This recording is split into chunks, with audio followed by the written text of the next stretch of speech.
Lush, and I'm outside the Ice House at the Hub Culture Pavilion. Really pleased to be joined by Dr. Zia Khan. Thanks for coming along. Thank you for having me. So a year ago, the Rockefeller Foundation launched youve. Yes. Now tell me what you've learned. I'm going to divide into the two sides of it. And tell me first of all, from what you've learned in the last year from Africa and your work there. Sure, wonderful. So just to recap, a year ago we launched our $130 million funding commitment for an initiative we call youve, where the overall goal is to reduce food waste and loss by 50%. And food waste and food loss are two different problems. In Africa, we're focused on food loss, which is the loss that happens when you go from a farm to market. And there what we did is we focused on some demonstration crops like mangoes and maize and cassava and tomatoes, which each have their different loss problems. And we're working with farmers to introduce loss-saving technologies. And how do they finance them? How do they learn how to use them? How do they connect to markets to sell the surplus food? That work's going great. It's amazing. Farmers will adopt these technologies. They're hungry for any tools that can help them with their own productivity. We're seeing loss go down by 90%, say an example of mangoes. So tell me about the mango. What happens there? So mangoes, I visited a mango farm actually myself. So I went to visit a mango farm, talked to a farmer, and he taught me very simple things. For example, when they take a mango off a tree, there's a certain way to twist it and wipe off the sap. Otherwise, the sap spoils the skin, it doesn't look very good, and supermarkets don't want to sell it anymore. They also have these solar-powered coolers so that the mangoes can stay good for about 2 weeks rather than just a couple of days. That allows them to pick their selling time and allows the food to stay fresher, for example.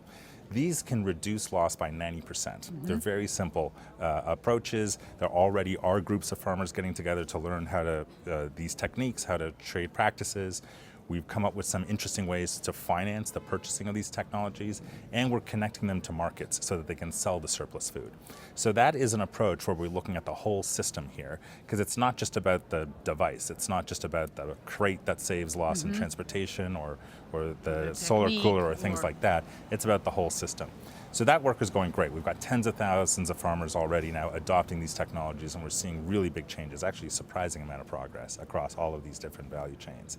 And we're seeing it get on the agenda of national governments as they think about their agriculture plans. More multinational companies now are seeing, well, if we want to work with smallholder farmers in our supply chain, we have to think about post-harvest loss. So that work is going fantastic. In the United States, which is the second component of our initiative, we're focused on the challenge of food waste. And this is the kind of waste that happens in consumers' homes, in businesses, and restaurants. And there it's been really exciting. And supermarkets as well? Supermarkets as well, yes. And it's been really exciting to see the different angles that people look at this. So, and the different energy that they can harness. So for example, one big problem is the aesthetic state of food.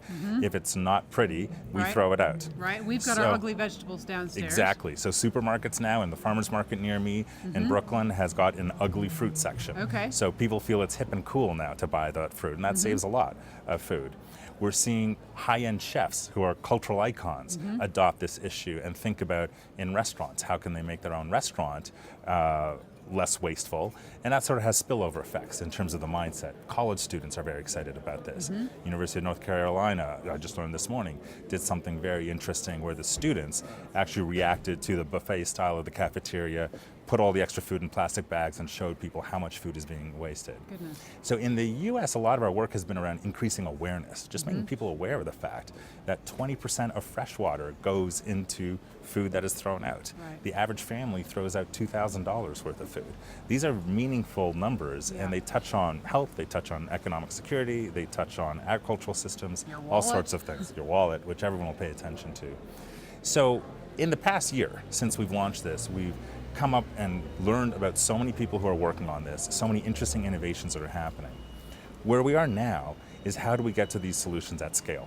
And so how do we think about, instead of point solutions where there's an individual grocery store doing something or a social entrepreneur doing something, how do we get government and private sector and communities to work together at solutions that'll change the whole system? So last year I had a great conversation with Judith and Sam, and I came in with a top tip, which was use your stems. So that's what I've been doing this year, and I've actually saved money. And I've put the stems from my coriander, from my cilantro, into my smoothies, into my breakfast, eggs, and it's saved money, and it's made me feel better about food waste as well. There's less actually going out. So what top tip do you have for me this year? Well, the top tip I have is to plan your meals. So I think so many times we go to the grocery store and we just sort of pick up what we're feeling like, or we think about meals individually. If you just invest a little bit of time to sit down and plan out your meal, what food you're going to buy, how you might use extras, how you're going to think about leftovers. If there are nights you're going out, to plan those accordingly as well. I think that can make a big difference in the groceries. It's something that I've tried to do personally, and that's one fascinating thing about this issue is everyone can individually make a difference in their own behaviors, and I've seen a big difference in my own food waste. Thank you so much for coming along to the Hub Culture Pavilion. Thank you. Thank you very much. Here in Davos, and I'm Edie Lush.